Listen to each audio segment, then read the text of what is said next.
Hello, everyone, and welcome to the launch of the 2021 Global Status of CCS Report. My name is Galoran Turan, and I'm the General Manager of Advocacy with the Global CCS Institute. I'm sure we've met many of you before in one of our webinars, or you have downloaded and read some of our publications.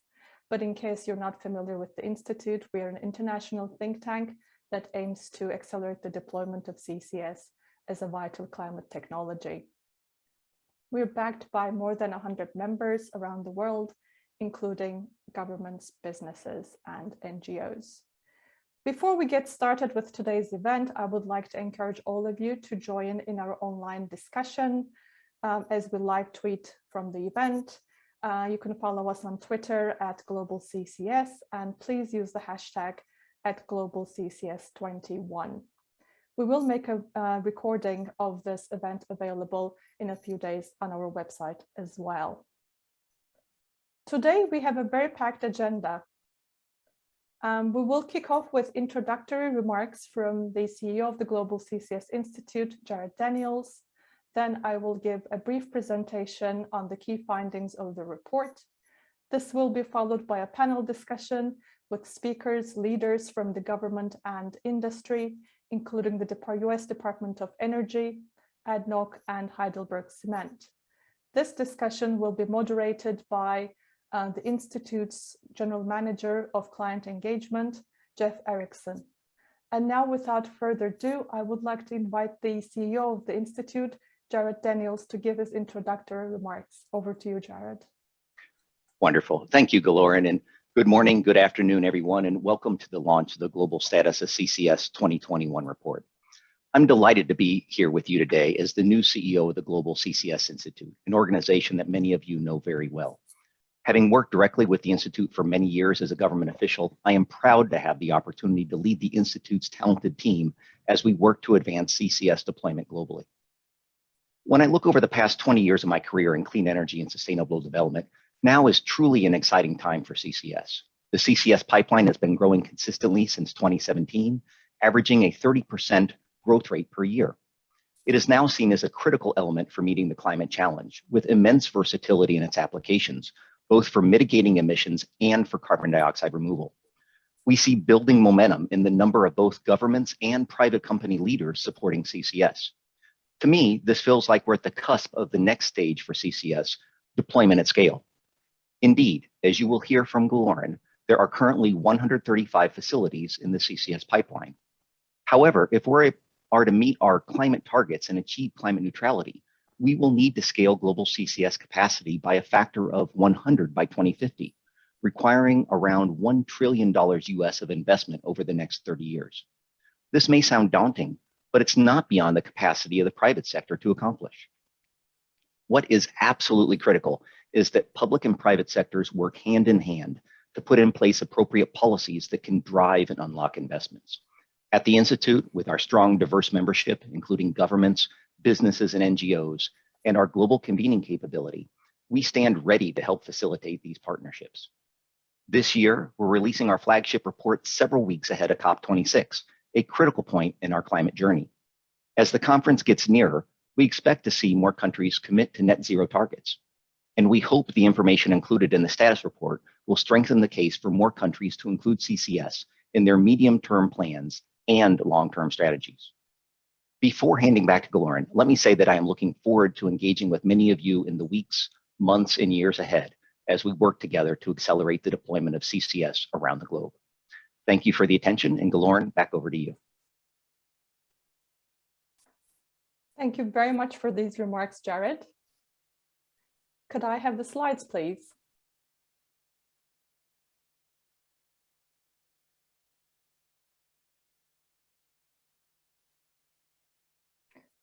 And could I have the next slide, please? Thank you. So I'd like to start the presentation with reminding ourselves why we need CCS. We need CCS in order to meet our climate targets and get to climate neutrality by the middle of the century. This is the conclusion of the groundbreaking IPCC 1.5 report, as well as other credible organizations such as the IEA that tell us conclusively it will be very difficult, if not outright impossible, to get to net zero unless we deploy CCS at scale. CCS, carbon capture and storage, is a set of technologies that capture CO2 emissions either from large emission sources or from the atmosphere and safely and permanently store them underground. CCS can help us meet our climate targets and also help drive the low carbon economy in a number of ways. As Jared mentioned, CCS is a very versatile technology which can be applied across a range of sectors in the hard to abate industry, including cement, steel, and chemicals. CCS can enable the production at scale of low carbon hydrogen, which then can be used to further decarbonize transport and industry. CCS can be applied to retrofit it to existing fossil fuel powered power plants, or it can be incorporated into the design of new plants to generate low carbon dispatchable flexible power. And last but not least, combined with bioenergy or through direct air capture and storage, CCS can help facilitate and deliver carbon dioxide removal from the atmosphere. Undoubtedly, we will need a full portfolio of solutions, climate solutions and technologies, including renewables, including energy efficiency. But it's this versatility of CCS, the fact that it can be used to both mitigate emissions as well as remove CO2 from the atmosphere, that makes it such a unique, important, and valuable tool in our toolkit. Next, please. CCS has been gaining momentum for the past 4 years. The pipeline has been growing since 2017. Indeed, in the first 9 months of 2021 alone, we added 71 new facilities to our database, thereby increasing the total capacity of the CCS pipeline by almost a third. As Jared said, we have now 135 facilities around the world in construction, in operation, and various different stages of development. Next, please. As you can see from this chart, we have 27 facilities in operation, we have 4 in construction, and 102 under development. And again, as you can see, the new wave of CCS has been happening since 2017, and those facilities that are under development at the moment, we expect them to add significant capacity to the CCS global capacity in the next few years, which of course is great news for the CCS industry. It's good news for emission intensive industries which are looking for solutions in carbon management. And of course, it's great news for climate as well. Next, please. I mentioned that we've added 70 new facilities to our database in 2021. 41 of these are in North America, and 31 of the new facilities are, 25 of them are in Europe. And of course, this is because North America and Europe currently have the most progressive policies for CCS in place, and thereby creating a more solid business case for investment in CCS. Of the 41 facilities in North America, 31 of these are within the Summit network. These are smaller scale bioethanol facilities which have low cost capture, and thereby through having access to a common infrastructure and storage network, they're able to implement CCS and thereby showing the favorable impact of networks, the importance, thereby demonstrating the importance of networks. The combined network of 31 facilities will have a total capacity of around 8 million tons per annum. In many ways, 2021 was a year of firsts. We see a number of new countries coming to entering the CCS landscape.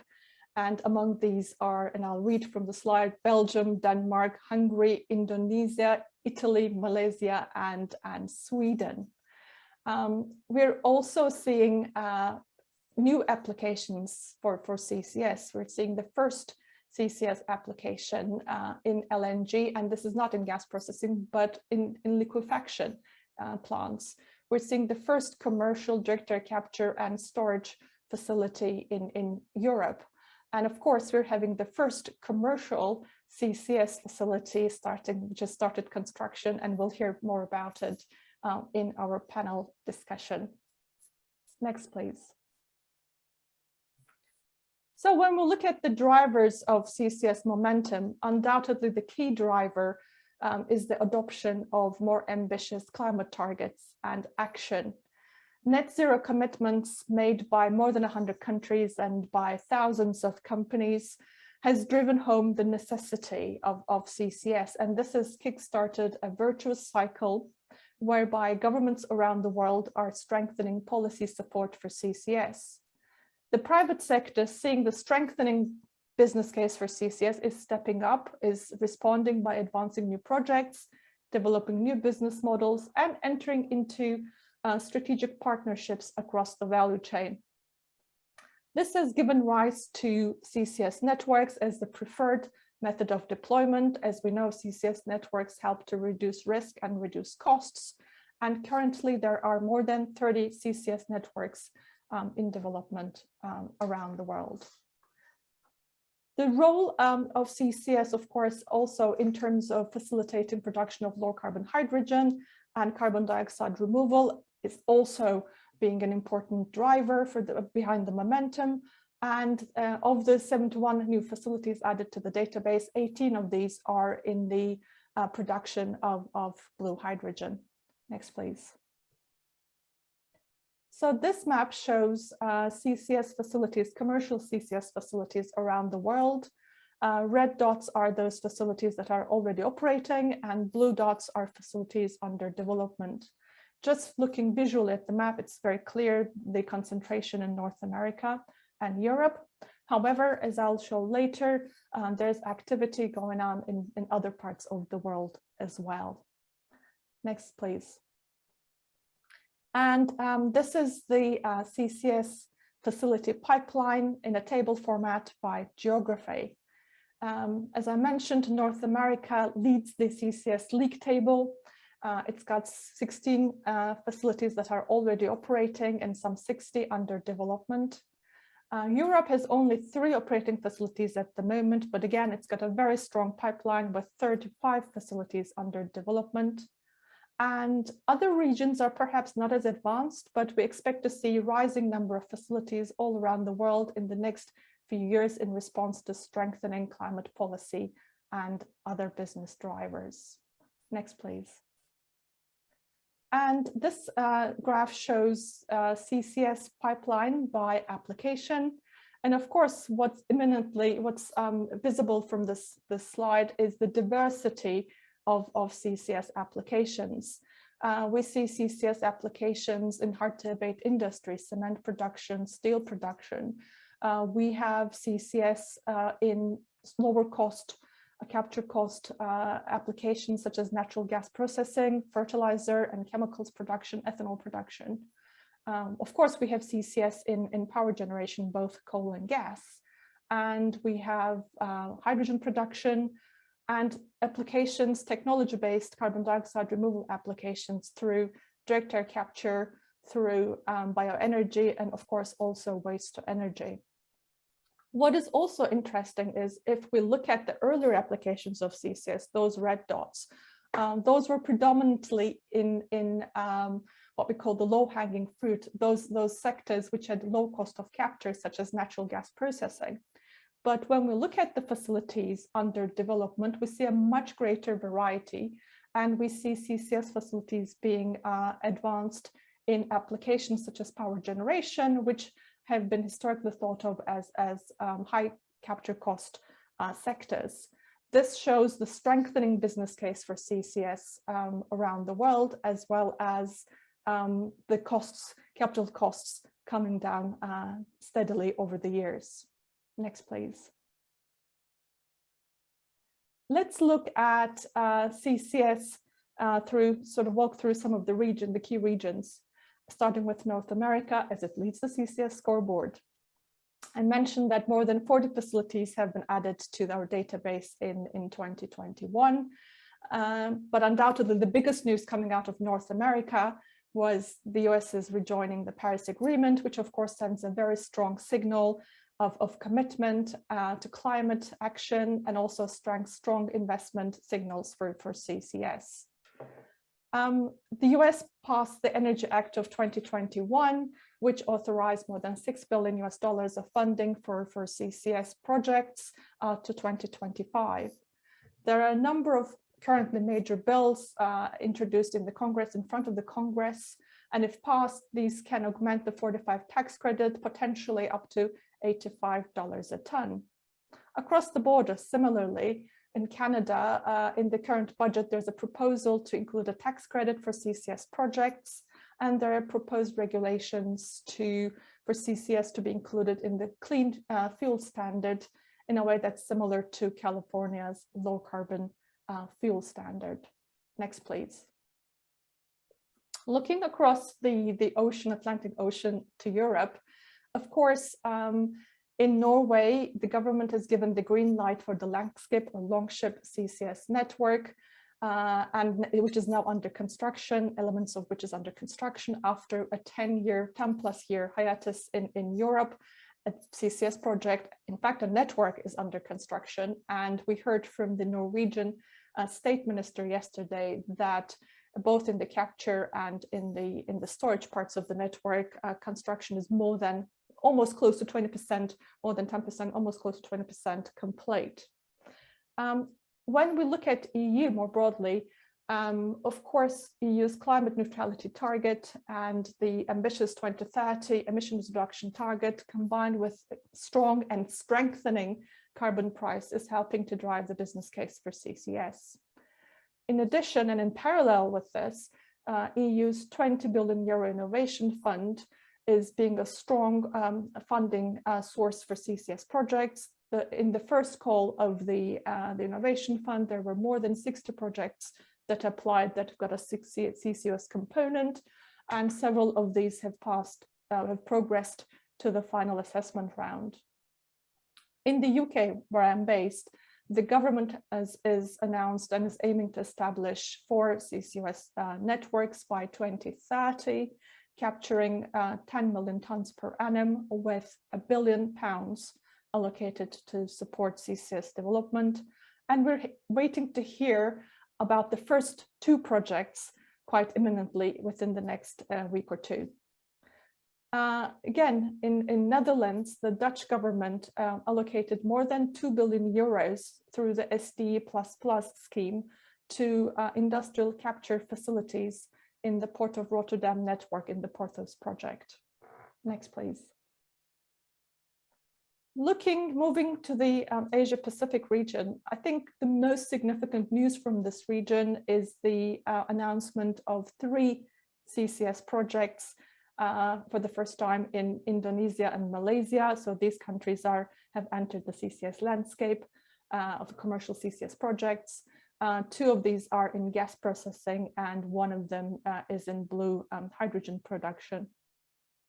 When we look at China, of course, the 2060 carbon neutrality commitment, China's launching its emission trading scheme. And from a CCS point of view, probably even more important, CCS being included in China's 5-year plan for the first time are sending strong signals in terms of Chinese government's commitment to CCS as a part of its climate plans. In Australia, the Australian government enabled CCS to create carbon credits through its emission reduction fund, and has recently allocated 300 million Australian dollars in funding for CCS projects and networks, and additionally has announced more than 400 million funding for clean hydrogen hubs, including both green and blue hydrogen. And last but not least, Japan is continuing to drive transnational cooperation in CCS, with a particular interest and investment in blue hydrogen. And Japan received its first cargo of blue ammonia from Saudi Arabia within the last year. Next, please. Gulf Cooperation Council states, GCC states, already host some 10% of the installed operating global CCS capacity. There are 3 CCS facilities in the region, in the UAE, in Saudi Arabia, and in Qatar. In fact, Qatar and UAE have both ambitions to expand. And again, this is something that we're going to hear more about in the panel discussion. In the region, a number of countries, and I'm going to read Bahrain, Qatar, Saudi Arabia, and UAE, include CCS in what's called their nationally determined contributions. These are the climate plans under the Paris Agreement, basically showing how CCS is expected to play an important role in these countries' decarbonization efforts. And as the Institute, we believe that the region is poised for significant CCS activity in the future, in the near future. It's got expertise, technical expertise, it's got immense storage resources, and we believe that power generation and hydrogen are going to emerge as new drivers or important drivers in the region. And in anticipation of this growth, we as the Institute are opening our inaugural first GCC office in Abu Dhabi to serve the region. Next, please. So in conclusion, the CCS story in 2021 has exceeded our most optimistic expectations. Against the backdrop of economic downturn caused by the pandemic, climate continued to rise on the agenda, thankfully, and so did CCS. But needless to say, and as we're approaching COP26, we know that the global response to climate action is still grossly inadequate. Again, as Jared mentioned, if we're to meet our climate targets, CCS capacity needs to increase by 100-fold over the next 30 years, requiring an investment around $1 trillion US. We believe, we know that this is not beyond the capability of the private sector. However, stronger policy is needed to incentivize and mobilize CCS investment. Next, please. What I mean by strong policy. So, of course, the private sector needs confidence in the business case to invest. And here is a list, a long list, almost a menu of policy actions, policy priorities, or elements. Just to sort of list them, we recommend that governments explicitly define the role of CCS in meeting their emission targets and their climate plans, because this shows the direction of travel and sends strong investment signals. Governments can create and should create bankable long-term value on the storage of CO2. We know that there are ample storage resources around. Storage is not a constraint, but they need to be developed. So governments should support the identification and appraisal of storage resources.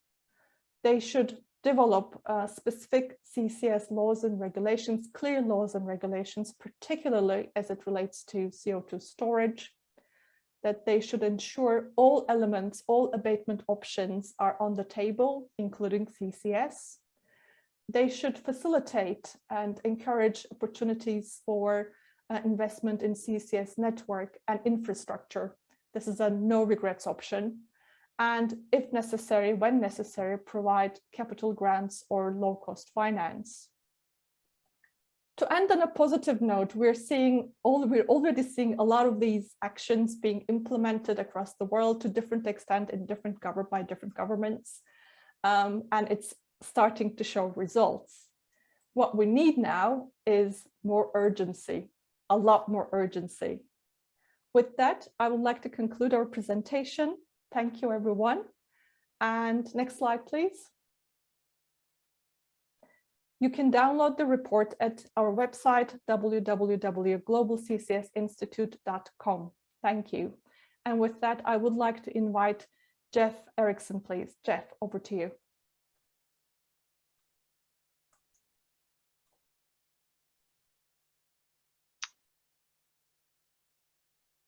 Very good. Thank you, Lauren. And Daniela, if you could enable my video. I'm not able to put my video on.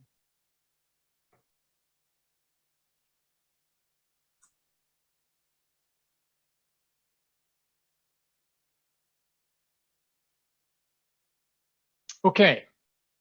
Thank you very much. As Glorin indicated, there is a lot of progress that we've seen, particularly over the last 12 months and more broadly over the last 4 years on carbon capture and storage. And there's still plenty of opportunity, plenty of need for policy support, for government investment, for corporate investment, and for technology development as we move carbon capture to scale. We're now going to put the status report into some context. And we're going to look at what is happening around the world that makes the progress that we've seen in CCS more relevant. We're going to hear some very diverse perspectives from our panelists. And I'll ask our panelists now if they can turn on their videos, please.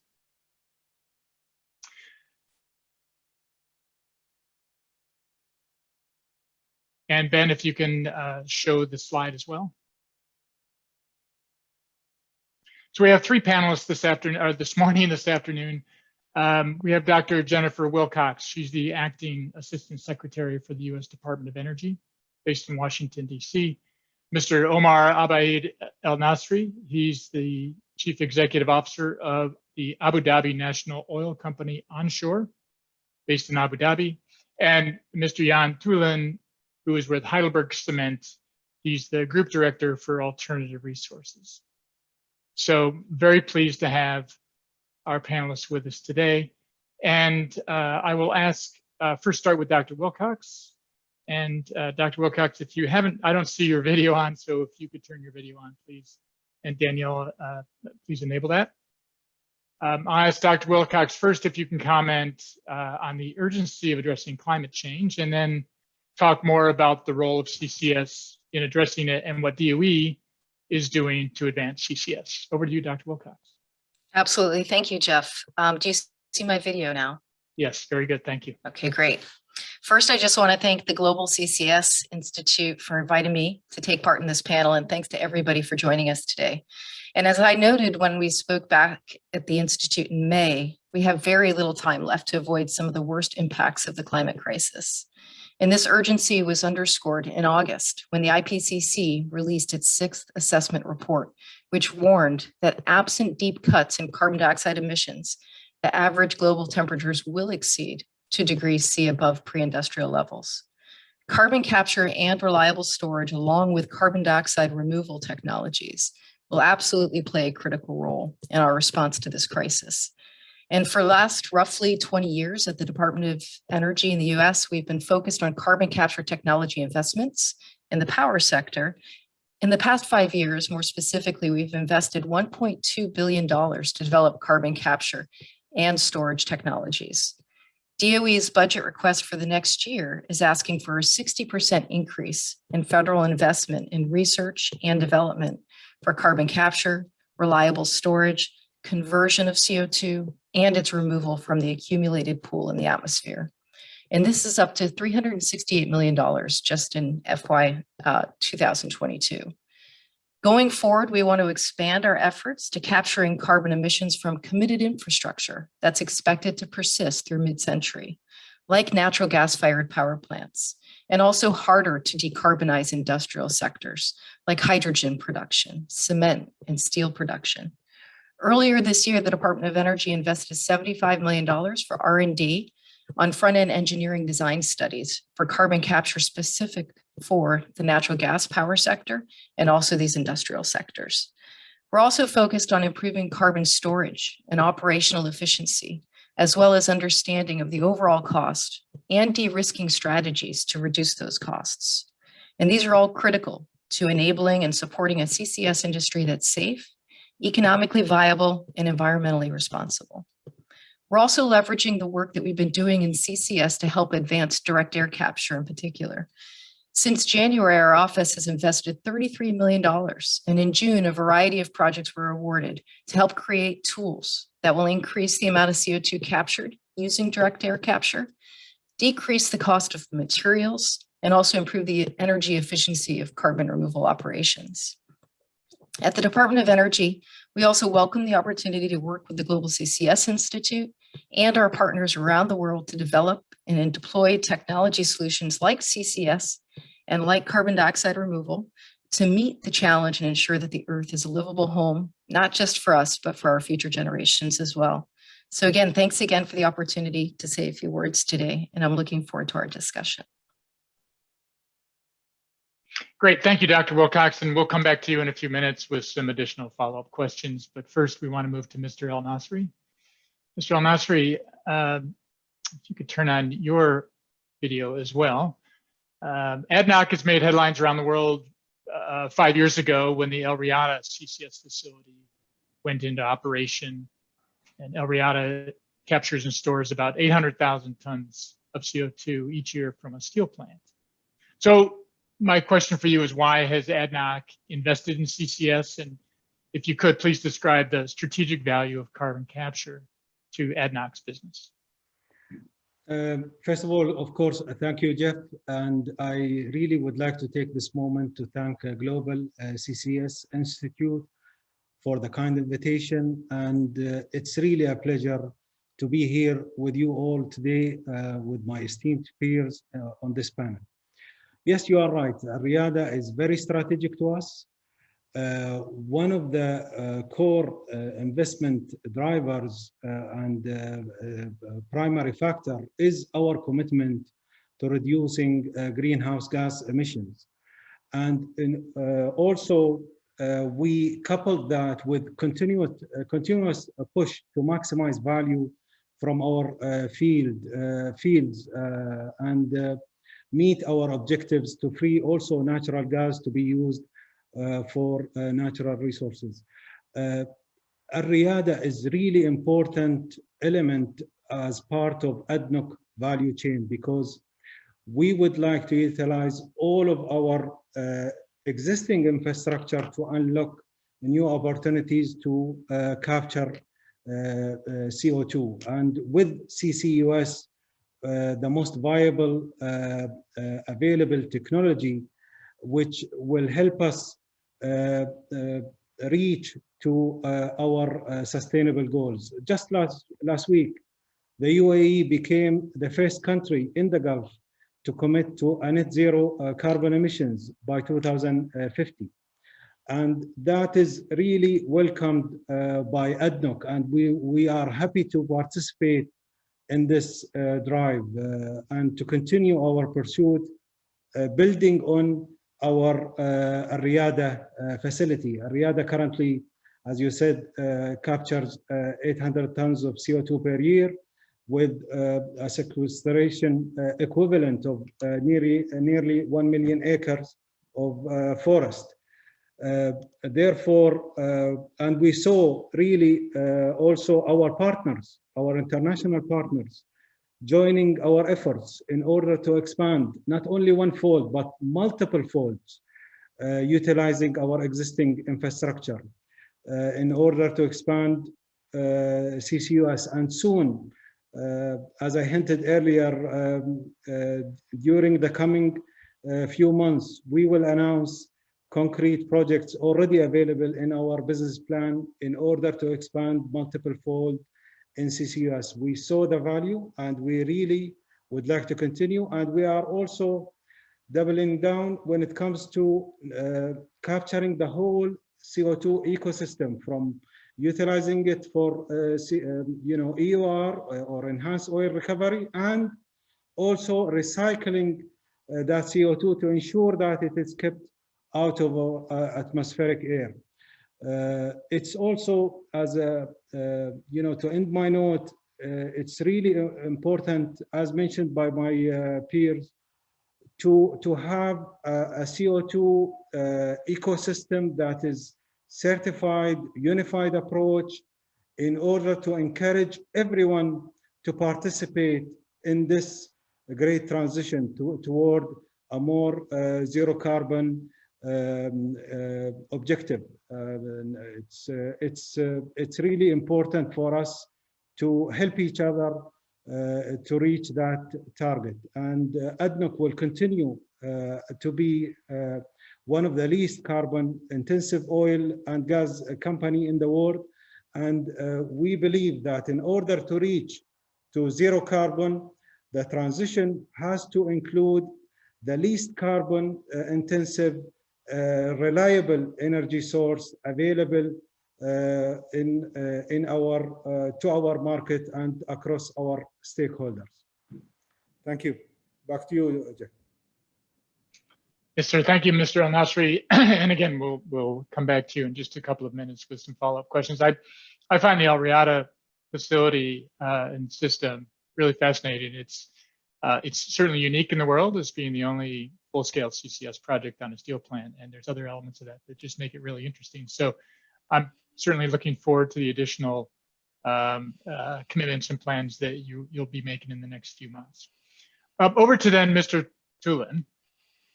Mr. Tulin, Heidelberg Cement CEO, Dr. Van Acton, provided commentary in this year's status report, and we're quite grateful for that. In that commentary, he states the following: Heidelberg Cement will be the leader in the global cement industry on its transformation path toward climate neutrality.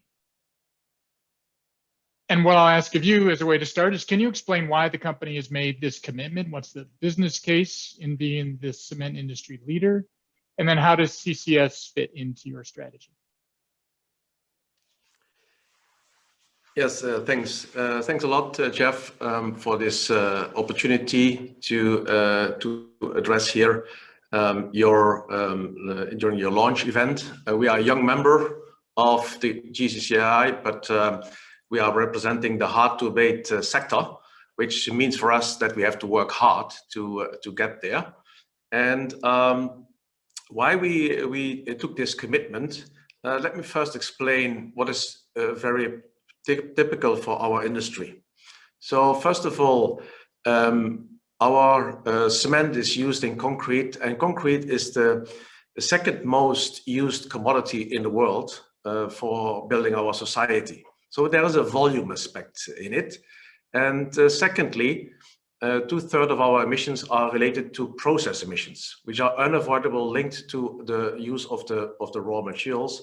And so even if you would be very 100% renewable energy, then we still have a major CO2 emission to abate. And that means we really have to decarbonize the path ourselves. And as we are a worldwide company and having, the biggest market share in Europe, where the policies and the frameworks are most, I would say, promoting to decarbonize, it is more than natural, not more than natural, that we take our responsibility, and that is meaning taking the lead. So what does it bring for us then as an industry leader? Let me say that first of all, it's a track that takes several years to develop. So it's really, you have to identify for your own sector the most relevant levers, which are really contributing and which are feasible on a not too long term, and which are impactful. And these targets were also verified by the SBTi, and we were the first company in the sector that got it externally verified that we are on track with the Paris Agreement, with our plans. And then on the R&D side, we developed the technology of recycling concrete and then use the fine particles of smart crushed concrete to absorb CO2 and to produce new building materials out of this. And this is, of course, by having invested a lot of R&D, gives us a competitive advantage there. And also in terms of carbon capture, we already started to do pilots in 2014 in Norway. And that gives us a good understanding of the technology. It gives also a good understanding of the partners that we have to work with. And definitely these kind of projects, they have a very long lead time, and being ahead of the curve will give us the potential to act faster now that the scale up is so important these days. Finally, we have also made, let me say, in terms of governance, we have worked on a bonus scheme for our management. All our management is their bonus depends on the sustainability performance and on the CO2 performance, which is rather unique in industry, and which shows that all the company is supporting this and is behind these changes. And so therefore, we are on a good, solid track. Our customers, they value that. Our shareholders value that, but also our stakeholders, our license to operate. It is extremely important that they are 100% trustful of what we are doing in this path. And CCS is there, an essential pillar into our carbon neutrality strategy. So we already reduced our CO2 emissions since 1995 by 23% with the more classical methods, like using biomass-rich alternative fuels, improved energy efficiency, etc. But the unavoidable process emissions, we need to address them with CCUS technologies. And either it be CCU or it be CCS, in both cases, we need competitive and efficient capture technologies. And that is what we have engaged so much on. And we believe that while CCU has really our focus, as this is the most wanted solution also from our side, we have to acknowledge that for the short term or the midterm, only CCS can bring big full-scale solutions to our emissions. And that's where the importance from CCS is definitely 100% clear for us there. So that bring back to you, Jeff, as a first introduction. Very good. Thank you, Mr. Tulin. I was particularly struck by your comment that hard to abate means we have to work quite hard to get this done. And I would say all of us that are involved in this are working hard and thinking creatively about how to build the business case, how to prove the business case, both for internal and external stakeholders, and then actually get the project done. And particularly with the long time frames that we're talking about, the 10 years that Lauren mentioned, to get the Langskip project underway. That was originally called the Norway Full Chain Project, but it's a long process, but certainly one that's absolutely essential as we go forward. I'm going to ask all of the panelists now to turn on their videos, and we'll have a bit of a roundtable. And I'll be asking particular questions to individuals, but I would like to invite any of the panelists after the panelist responds to weigh in as well if they have an alternative point of view or want to respond to something that the panelists said. So let me start with Dr. Wilcox. You mentioned both point source capture and direct air capture in your opening remarks. And I'd like to just explore that a bit further. We know that currently point source capture is both cheaper than direct air capture and more scalable. But on the other hand, the scientific consensus is that we'll need to remove CO2 from the atmosphere to reach net zero emissions. So can you talk about how DOE sees the balance of investing in these two approaches? Absolutely. So first, I just want to talk about net zero and what it means. Essentially, that equation, when we put carbon in the atmosphere, it means we have to take it back out at this stage. And so if we have technologies today where we can just avoid the emissions in the first place, we should deploy them. And so it's always going to be cheaper and easier to capture the CO2 at a point source to avoid its emission in the first place than to have to take it back out of that dilute stream of the atmosphere. But at the same time, like if you look at the policies that exist in the United States, we do have a federal tax credit called 45Q. And today that's priced at about $50 per ton of CO2 coupled to dedicated and reliable storage deep underground. But $50 a ton is really not enough. It's not a high enough price tag for a lot of the different carbon capture opportunities that are out there today. It's a pretty good price tag for something like bioethanol, for instance, in some cases, hydrogen production, where you have higher concentration CO2 streams. But if you look at streams like natural gas power plants, you know, the concentration is very dilute in those streams, 3 to 5%. And in the United States, we don't have a demonstration scale project on what the actual costs of doing that would be. Same with cement, same with steel. So a lot of the efforts that we're investing in today are for demonstration scale projects so that we can make the costs more transparent associated with these streams, such that we can inform policy, and that policy can be priced right so that it's not just affordable, for us as the government, but also just broader for the private sector as well. And that's how we're really going to be able to scale up CCS. Now, for the other piece of the carbon dioxide removal investments, we're now at a point where we can't just do one or the other. We're certainly at a point where avoiding carbon emissions is no longer enough. It might have been 10 years ago, but all the climate models are telling us we need to also take it back out of the atmosphere. And they're also estimating that we need to be able to do this on the order of gigatons by mid-century. And so if today we're on the order, if we look at the direct air capture plant that was just,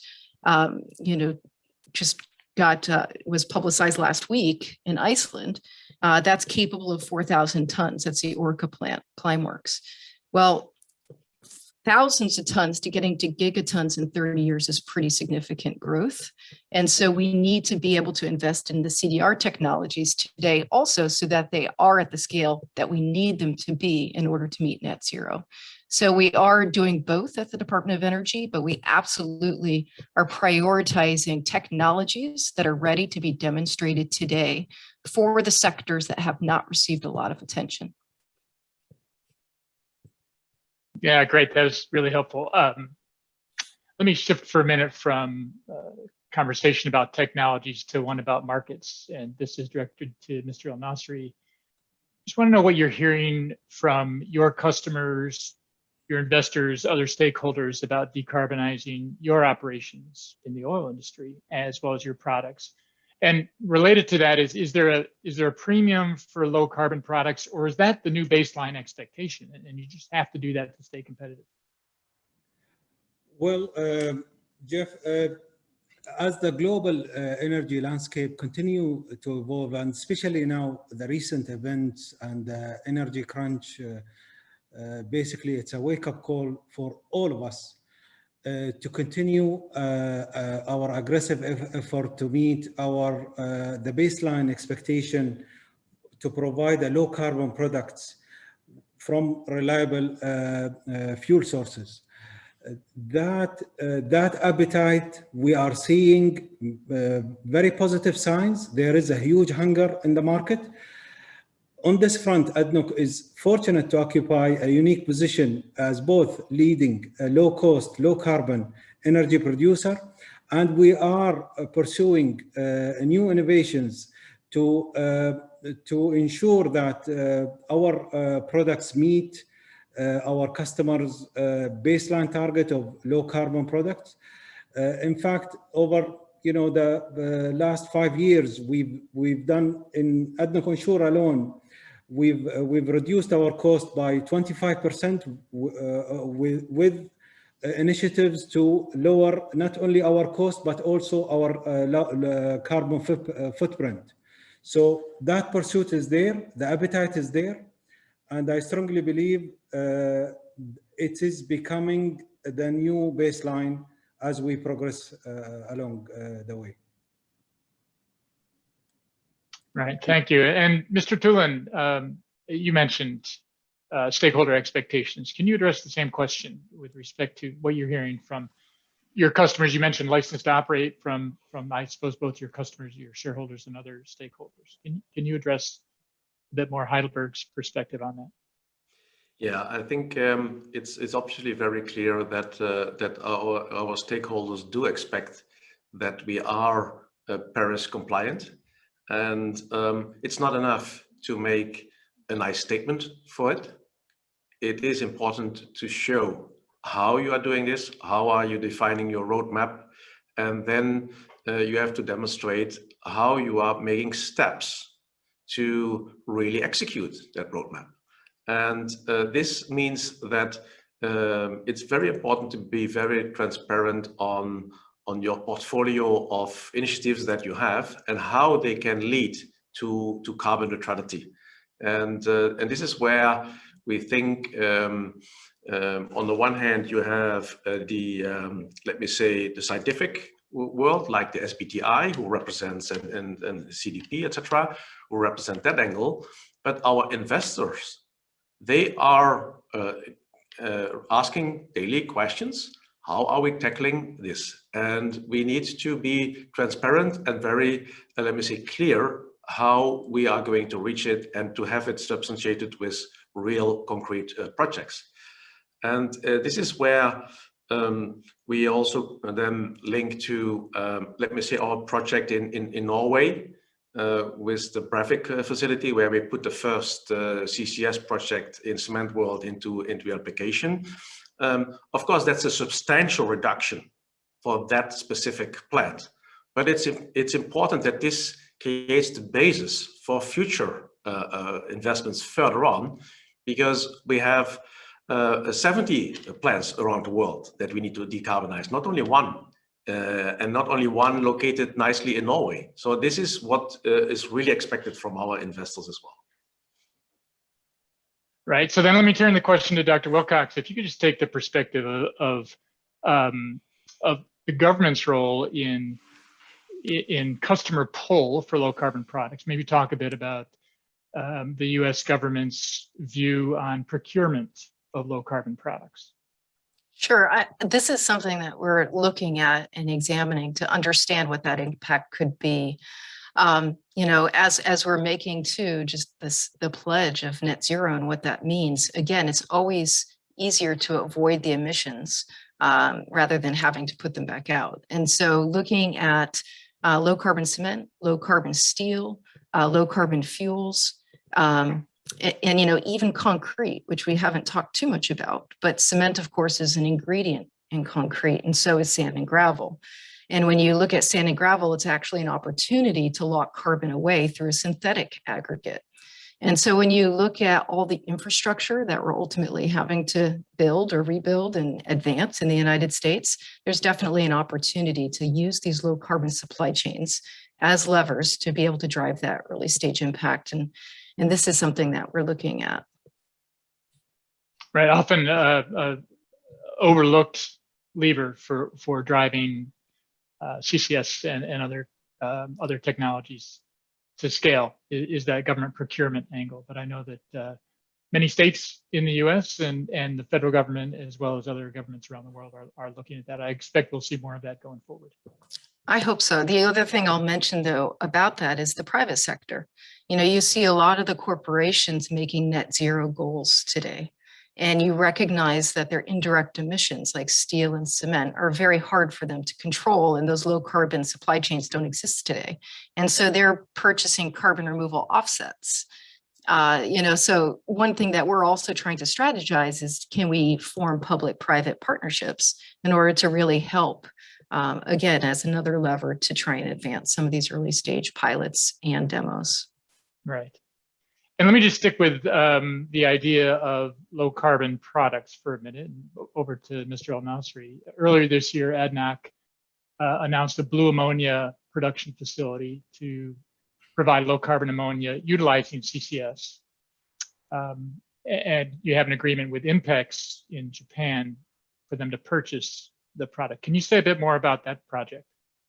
It's really an exciting project, and shows you one of the clear example of the hunger at the market. It's not only Impex, but we also receiving a lot of demand from Asia. This utilizing also our Riyadh project also to support the production of blue ammonia as a start. We strongly believe that hydrogen and its carrier fuels such as ammonia offer a real promise and potential as zero carbon energy sources. ADNOC already is a major producer of hydrogen and ammonia, over 300,000 tons of hydrogen produced per year at our Ruwais industrial complex. And in May, yes, we have announced the first shipment, and there are also multiple shipments already in the pipeline, and it's ongoing. And there is also plans to build a world-class blue ammonia production facility at our Ta'ziz site in Ruwais, which will, build, our building on this customer demand, and also utilizing CCUS as the main enabler for this new product. Separately, also alongside with our partner MPEX, as you mentioned, purchased, there is also we are utilizing our infrastructure by using ADNOC Fertiglobe to provide other Japanese partners such as Itocho and Idemitsu. So we are really excited about this new opportunity. It's created purely by market demand, utilizing the most viable solution to provide low carbon fuel. Back to you, Jeff. Yeah, that's very exciting. And one of the reasons it's fun to be in this industry is because the innovation and the various applications just continue to expand in developing low carbon products and utilizing carbon capture and storage. Dr. Wilcox, back to you. You mentioned that in the past, DOE focused its CCS investment on power generation, and now DOE is expanding efforts on industrial facilities. Just talk a bit more about that. How do you see the balance of industrial and power going forward, both in the US and around the world? Sure. So again, thinking back at net zero, Jan, you mentioned earlier too, with cement, 2/3 of the emissions are associated with the process, right? The actual chemical reaction of calcining limestone. And so there's not a good renewable replacement for that type of process like you could do for heat and electricity. And so CCS is a great solution for cement. And so if, when you're thinking about net zero, and if we're in 2050, imagine, and we're successful and we've achieved net zero, and you look around at how you've invested and what that infrastructure looks like, hopefully we will have decarbonized cement by that point. And that will require investments associated with CCS on those plants today.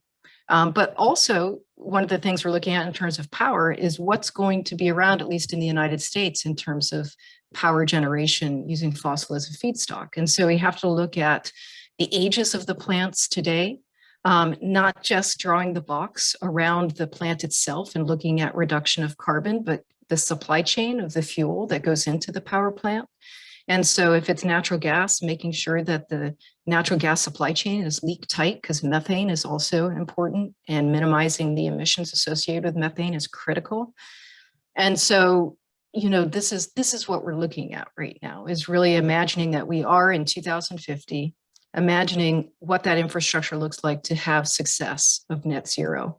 And we're looking at investing in committed emissions, which are really looking at some of these natural gas-fired power plants that are expected to persist, or even coupling to renewables in order to provide reliable, clean electricity. And then also these supply chains that we have to rely on, like cement, where there aren't easy replacements with renewables. And so these are really the investments. The other thing that I would say, though, is leveraging the 2 decades of investing on CCS on coal in the United States. I think a lot of people don't realize is it, especially in the United States, when we, with the fuel that we use for steel production, for cement production, the fuel is oftentimes coal in the mix. And so when we can look at the data that we have, for instance, in the Petronova project, which was CCS on a coal-fired power plant in Texas, that same chemical separation process, that same data can be used to jumpstart application of that same chemistry, that same separation, to things like cement, to things like steel, so that it reduces the risk of those chemical separations on those other projects. And that also will apply to international collaborations. We are taking the lead and investing, in some of these technologies, and we can use the data, we can use what we've learned to move down that cost curve, learning by doing, and applying it to other nations that might have a higher reliance on some of these carbon dense fuels in the future than we might. And so those are some of the things that we're thinking about and strategizing. Great, very helpful. I'm going to ask one last question to Mr. Tulin regarding Langskip, and then a wrap-up question for all three of you. So, Mr. Tulin, the Langskip project, as you heard, is finally now underway, and you're building a CCS capture facility at your Brevik plant in Norway. What are some of the key learnings that you've had about the development process that you've been through, and what are some of the key risks and uncertainties that remain? Yeah, it has indeed been a long journey and still a journey. We started roughly 15 years ago, and in 2014, so after a couple of years of talks, we have done the testing, and this was exactly what Jennifer Wilcox said, to see how the technology that works for the power sector, how it would work for cement. So we built on this experience from the power sector. But what we specifically learned, how the triangle between industry, government, and society can go together. So, the Norwegian government with the body Gassnova, they have been fundamental to drive the whole process.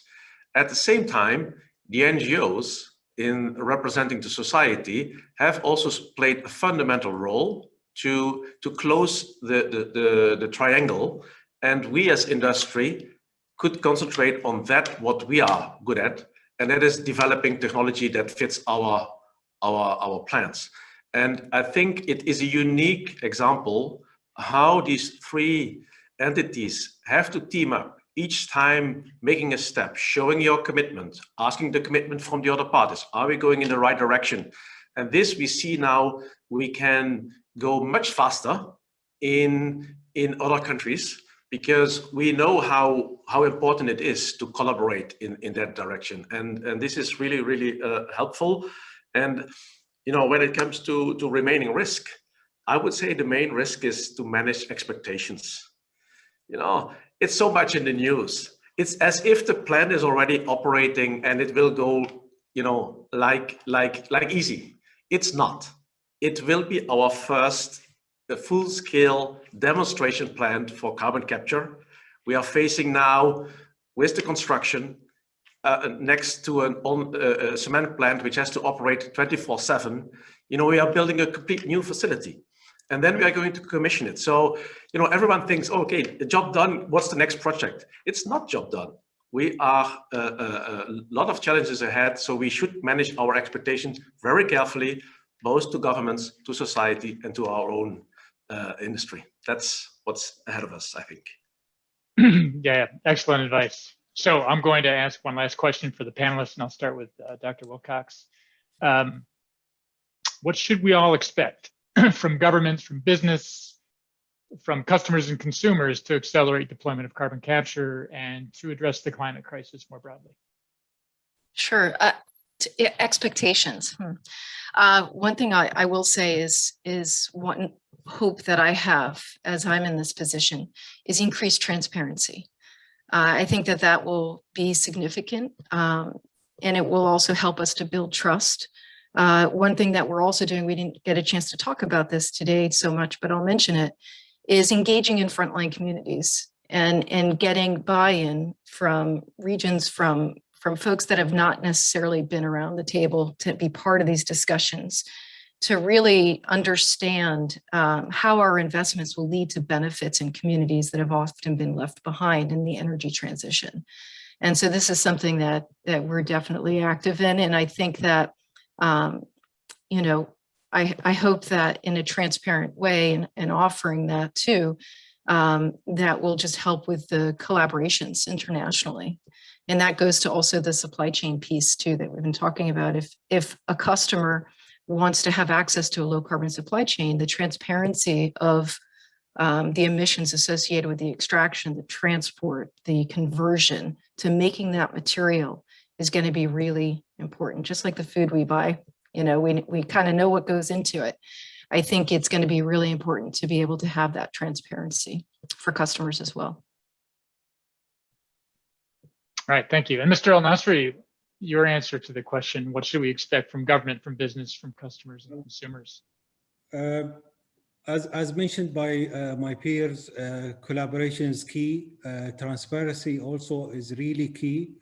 A policy of unification and inclusion, whether it is CC storage or CC utilization, with proper measures in order to go through the accreditation process with a unified approach, to give everyone a fair chance to participate and be part of this very important challenge, because it's a global challenge. It needs the efforts of all of us and all stakeholders, whether it is business, government, customers, should work together in order to tackle this with the most viable technology that we have today. We need to build on it with R&D opportunities, as an example, with collaboration to ensure sustainable application and implementation across the world. Back to you, Jeff. Right, thank you. And before I go to Mr. Tulin, I'm going to say, I know Dr. Wilcox has another meeting that she's late for, so I want to say thank you very much for your participation.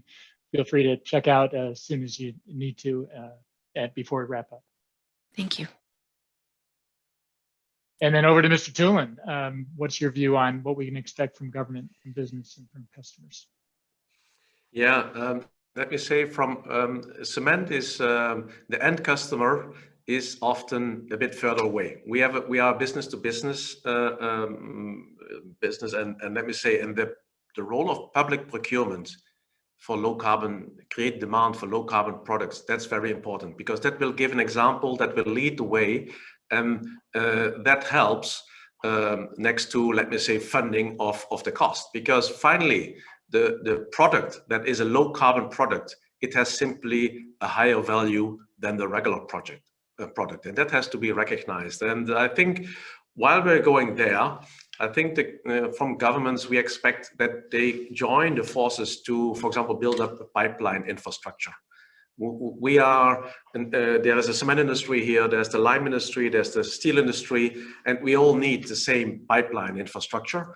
And especially in Europe, that's lacking, and it will not be pushed by EUR. This is not going to happen in Europe. So it can be leveraged with the infrastructure that is needed for hydrogen economy, so that once you build up hydrogen pipelines, build parallelly the CO2 pipelines, and that will reduce the costs.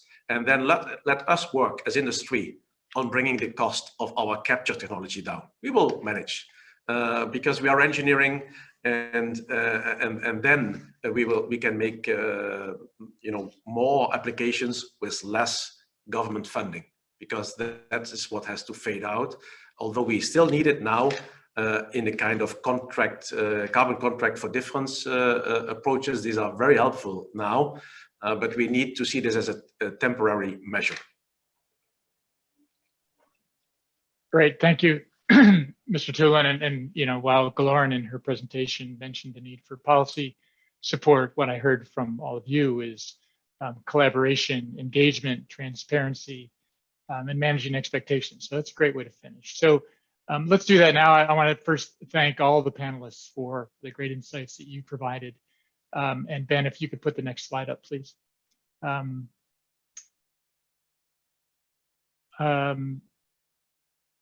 we go.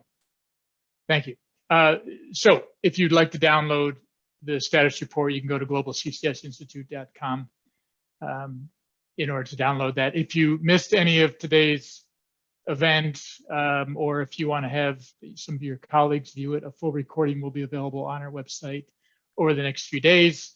If you follow us on social media at Global CCS, you'll be alerted when that recording is available. If we weren't able to get to the questions that came in from the audience, if you would like to follow up with us on those questions, you can send a note to info@globalccsinstitute.com. And if you're interested in seeing any of our other publications or hearing more about membership or our consulting services, you can also go to globalccsinstitute.com or send us a note at info. So with that, let me thank all of you, both the panelists and the audience, for tuning in today. I hope you have a safe, enjoyable rest of the week, and looking forward to seeing you once again next time. So long.